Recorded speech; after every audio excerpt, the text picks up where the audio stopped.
Hi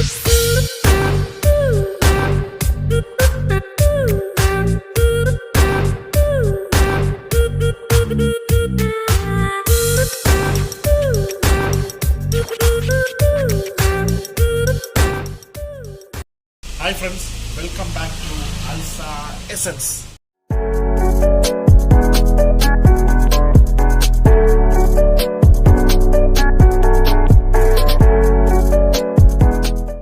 ചെയ്യാൻ പോകുന്നത് beef റവ പുട്ടാണ്. രാവിലെ തന്നെ ഏകദേശം ഒരു മാസത്തോളം കൂടുതലോളം ഞാൻ വീട്ടിലിരുന്ന് കാണും.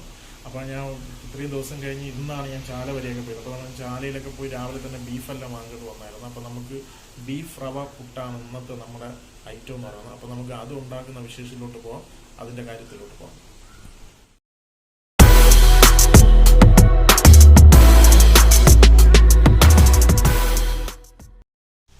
അപ്പോൾ നമ്മളിനി ചെയ്യാൻ പോകുന്നത് ബീഫ് ആദ്യം വേവിക്കുക, എന്നിട്ട് അതിൽ നിന്ന് കുറച്ച് ബീഫ് എടുത്ത് മാറ്റി വെച്ച് അത് മിക്സിയിലിട്ട് അടിച്ച് പേസ്റ്റ് ആക്കുക. ആ പേസ്റ്റ് ആക്കുന്ന ബീഫ് പിന്നീട് നമ്മൾ റവയുടെ കൂടെ, അതായത് പുട്ടിന് വേണ്ടിയുള്ള റവയുടെ കൂടെ മിക്സ് ചെയ്യും. അതേപോലെ തന്നെ ബാക്കിയുള്ള ബീഫ് നമ്മൾ മസാലയിട്ട് പുട്ടിൻ്റെ കൂടെ കഴിക്കാനുള്ള കൂട്ടാക്കും. അപ്പോൾ നമുക്ക് അതിൻ്റെ കാര്യങ്ങളിലോട്ട് കിടക്കാം. ഓക്കെ.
അപ്പോൾ നമ്മളെ ബീഫ് റെഡി ആയിട്ടുണ്ട്. ഇനി അടുത്ത് നമുക്ക് പുട്ടിനുള്ള റവ കുഴയ്ക്കാം. അതിൻ്റെ കൂടെ തന്നെ ആ പേസ്റ്റ് അടിച്ച് വെച്ചിരിക്കുന്ന ബീഫ് അതിൻ്റെ കൂടെ മിക്സ് ചെയ്യാം. എന്നിട്ട് നമുക്കത് പുട്ടുകുറ്റിയിലോട്ട് മാറ്റി വേവിച്ച് കഴിക്കാനുള്ള കാര്യത്തിലോട്ട് കടക്കാം. അപ്പോൾ നമുക്കിനി നേരെ അങ്ങോട്ട് പോവാം. കം.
അപ്പോൾ ഫ്രണ്ട്സ്, നമ്മുടെ ബീഫ് പുട്ട് റെഡി ആയിട്ടുണ്ട്. നമ്മൾ സാധാരണ ഹോട്ടലിലൊക്കെ പോയി കഴിക്കുമ്പോഴത്തേക്ക് നമ്മൾ ഇതേപോലെ ഈ ലെയർ മാത്രമേ കാണുള്ളൂ. അതായത് ഈ ബീഫ് പുട്ടിൻ്റെ ഇടയിൽ ഈ ലെയറിൽ മാത്രം ബീഫോ ചിക്കൻ പുട്ടൊക്കെ കഴിക്കുമ്പോഴത്തേക്ക് അങ്ങനെ മാത്രമേ കാണുള്ളൂ. പക്ഷെ നമുക്ക് ഇതിലെന്ന് വെച്ച് കഴിഞ്ഞാൽ നമ്മുടെ ഈ പുട്ടിൻ്റെ അകത്ത്, അതായത് ഈ അകത്തും നമുക്ക് ബീഫാണ്, ഈ ഭാഗത്തും നമുക്ക് ബീഫാണ്. അതുകൊണ്ട് നമുക്ക് മൊത്തത്തിലൊരു ബീഫിൻ്റെ മയം തന്നെയാണ്. ഇപ്പോൾ നമുക്ക് ഇതൊന്ന് ടേസ്റ്റ് ചെയ്ത് നോക്കാം.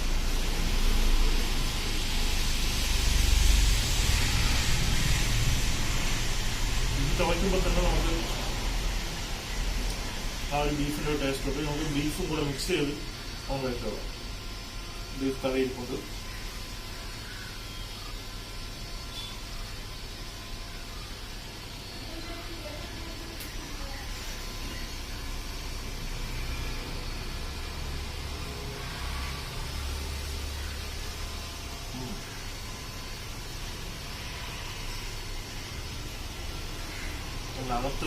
അകത്ത് നമ്മൾ സ്റ്റഫ് ചെയ്ത് വെച്ച ബീഫിൻ്റെ ഗ്രേവിയും അതേപോലെ ഉണ്ട്.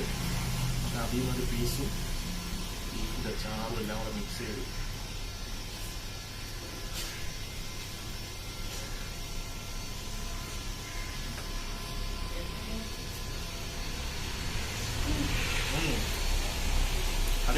സൂപ്പറായിട്ടുണ്ട്. നമ്മൾ വെളിയിൽ പോയി ഹോട്ടലിൽ പോയി കഴിക്കുമ്പോഴത്തേക്ക് നമുക്ക് കിട്ടുന്ന ആപ്പറ ഈ ഒരു ലെയറിൽ മാത്രമേ ചിക്കനോ ബീഫോ എന്തെങ്കിലും ഉണ്ടായിരിക്കും. പക്ഷെ നമുക്കെന്ന് വെച്ചാൽ പുട്ട് കംപ്ലീറ്റ് ബീഫാണ്, ബീഫിൻ്റെ ഒരു വിളയാട്ടമാണ്. അപ്പോൾ നമ്മൾ വീട്ടിലിരിക്കുമ്പോൾ ഈ ഒരു ലോക്ക്ഡൗൺ സമയത്ത് വീട്ടിലിരിക്കുമ്പോൾ ഇതേപോലെയൊക്കെ ഉണ്ടാക്കി നമുക്ക് ഹോട്ടലിൽ കിട്ടുന്ന അതേ ആഹാരം തന്നെ വീട്ടിൽ നമുക്ക് ഉണ്ടാക്കി കഴിക്കാമെന്നേ ഉള്ളൂ. അപ്പോൾ അടുത്ത വീഡിയോയിൽ നമുക്ക് വീണ്ടും കാണാം. അതുവരെ ബൈ.